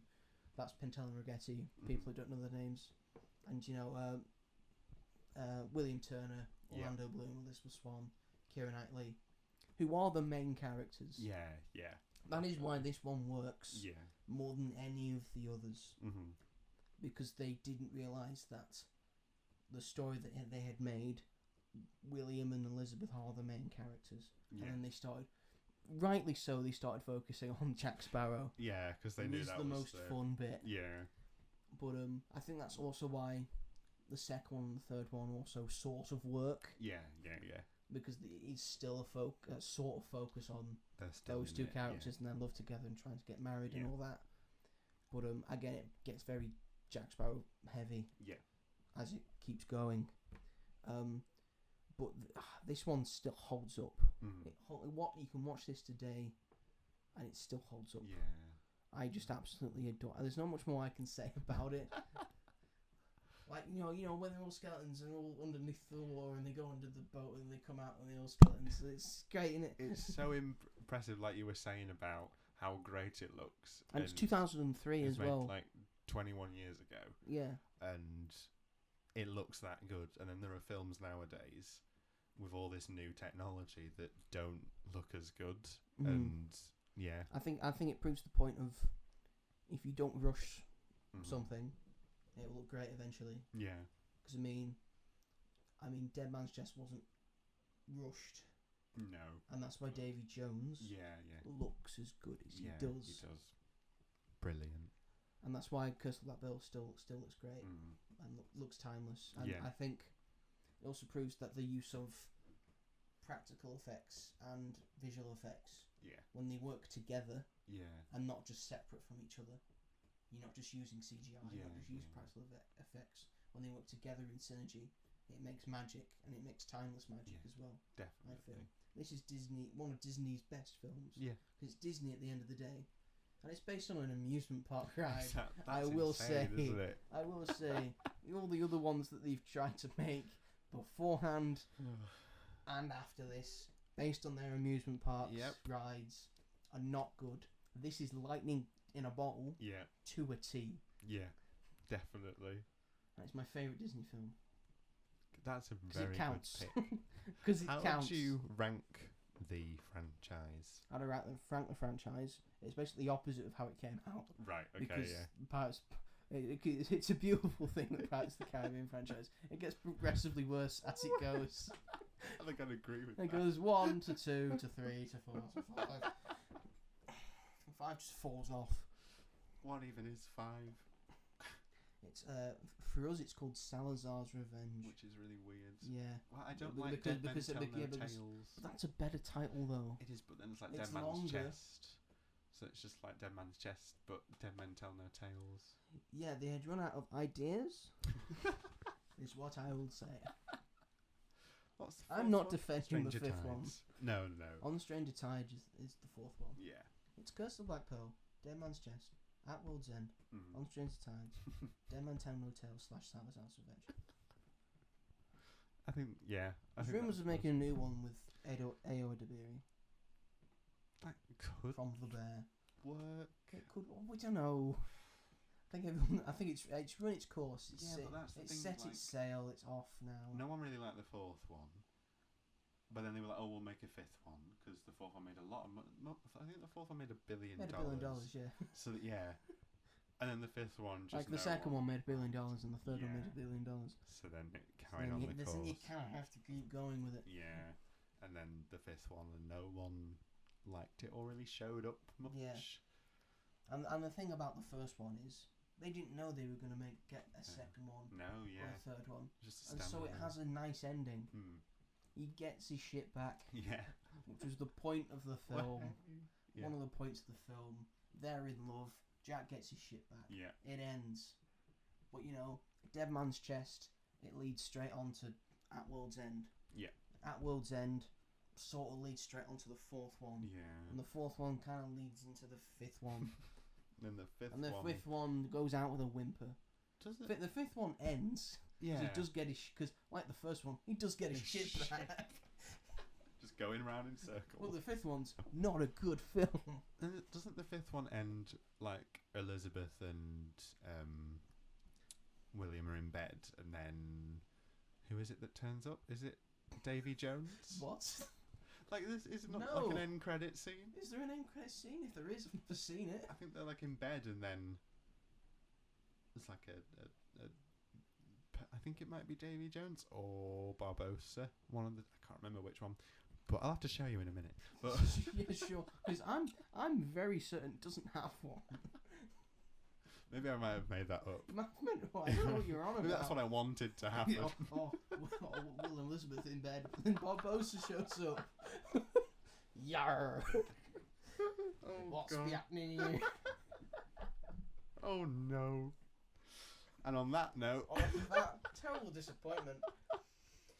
We have shown you our souls, yes, our voices, our opinions. they do, I think, encapsulate who we are. Yeah, Very encapsulate accurate. us very much so. Yeah. I liked your list. I liked your list a lot. Thank you very Oh, much. You're welcome. You felt like you had to say it because I liked yours. No, but I did genuinely Yeah. like your list. It had like a lot of variation in it. I tried, but I just then went for the heart, really. Yeah. That's what you I'm gotta sure do. it was That's what you do. gotta do. So, thank you very much, everyone, for sticking with us on this one. Thank you. We didn't think it was this first episode was going to go this long. If you're still Well, here. We'll promise Well we'll done. try and keep it short. We can't promise that, can No, we? No, we can't. We're just going to go no. as long as the episode takes. Take this as like an audio book, but without the book. But without the book and without, any sort of narrative, Yeah. Well- Yeah. I guess. We're just two idiots having an idea. That's Thank what you. it's all about. Thank you all very much for watching. Thank you very much. If you're on listening to this on the old YouTubes, Hello. give us a like. Give us a subscribe to As Yet Untitled. All the fun stuff. Yeah, all the fun stuff. Push the bell notification. Let us know what your top 10 Let us know what your films top 10 are. films are. Any films, any ideas you want us to look at. Yeah, that's good. Get in touch. Yep. Yeah, give us some ideas because we're desperately short. Hopefully I'll try and get this on Spotify as well to make it easy for you to listen to. It'll be called Magic at the Movies. We've settled on that. Yeah. Hopefully I put in a thing beforehand, like a little intro. Hello. Magic at the Movies. Magic at the Movies. Oh yeah. I think we found it. I think we've just I'm gonna have to copy put and paste that to piece put of audio. to a different thing now. Great. Thanks for that. If you like the show, please let us know in the comments. Always good to hear from you. Hopefully we'll be back next week with a different thing. Yeah. We'll have both seen Beetlejuice. Oh my god. So maybe we can discuss that. It's a fun idea. Very fun idea. See what we could do. Tim Burton films. That's a good. Next week we're doing the films of Tim Burton. That means you have to watch Batman. Yeah. Yeah, he's not too sure about that. Batman Returns, yes. You want to watch Batman Returns, but not Batman '89. It's all right. I don't love it. Right, is it? But that's a conversation for next week's episode. Yeah, absolutely. Anyone, thanks everyone. Thank you. Take care. Bye.